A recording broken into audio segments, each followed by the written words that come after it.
On va voir aujourd'hui les notions de champ électrique et la loi de Coulomb qui sont étroitement liées. Donc, le champ électrique, on a déjà vu en fait qu'il existe des objets qui peuvent être chargés positivement et négativement. Ces objets-là peuvent s'attirer et se repousser. C'est ce qu'on appelle la force électrique. Donc, il y a une force de répulsion entre deux objets qui sont de même signe, ou il y a une force d'attraction entre deux objets qui sont de signe contraire. Ce qu'on appelle le champ électrique, c'est la portion d'espace autour d'une particule chargée. C'est-à-dire que la particule chargée positive va avoir tendance à attirer une particule négative. Mais autour de ces deux particules-là, il y a la force électrique et c'est la distance, si vous voulez, autour de cette charge-là qui fait qu'elle va être capable justement d'attirer ou de repousser d'autres objets. Donc, tous les objets qui sont chargés, donc soit positivement ou négativement, ont un champ électrique. Un champ électrique, on le représente visuellement. Donc, par exemple, vous avez ici une charge ponctuelle. Ponctuelle, ça veut dire que c'est une petite charge tout petite, positive. Le champ électrique, on le représente par des lignes de champ. Donc, c'est les flèches que vous voyez autour. Et les lignes de champ ont une orientation. Dans ce cas-ci, les lignes de champ sont orientées vers l'extérieur. Donc, le champ électrique va toujours sortir du positif et va entrer dans le négatif. Donc là, vous voyez, je viens de changer l'exemple. Vous avez une charge ponctuelle négative avec les lignes de champ autour et les flèches arrivent vers la charge négative. Donc, le champ électrique va toujours sortir du plus, rentrer dans le moins.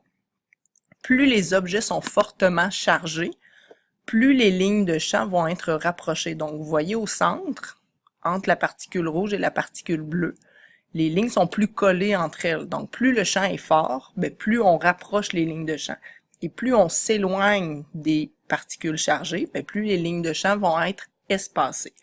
Si on place des particules chargées dans un champ électrique, les particules chargées vont subir cette force électrique-là. Donc, si on place une particule positive, elle va subir le même sort qu'une particule positive, et la particule négative va aller dans le sens contraire des lignes de champ. Donc, vous pourrez vérifier dans votre cahier, il y a un beau dessin à la page 157. Maintenant, si je vous demande de dessiner dans votre cahier, dessine le champ électrique autour des deux sphères qui sont là. Donc, deux charges positives ponctuelles.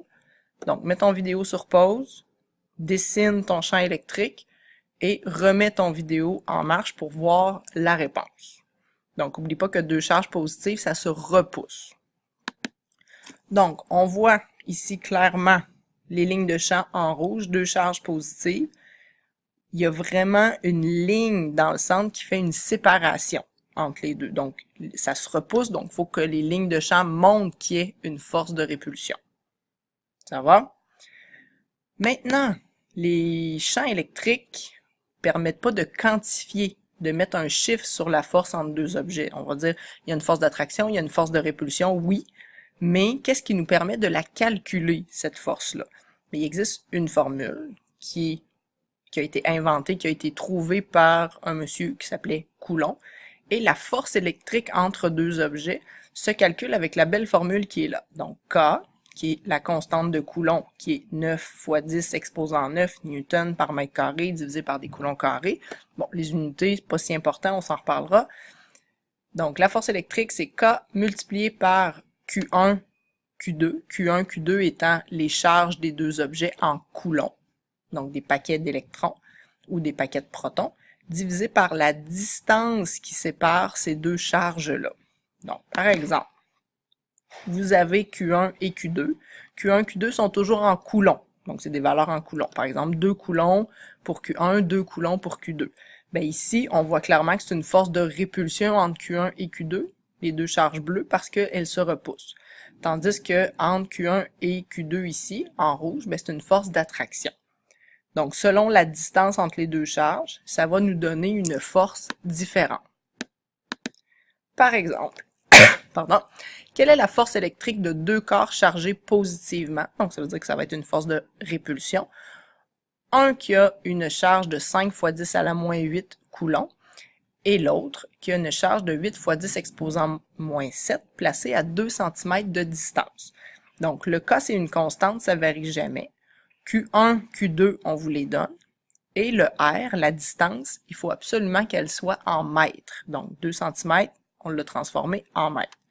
Une fois que vous avez toutes vos valeurs, il vous suffit de placer ça dans la formule.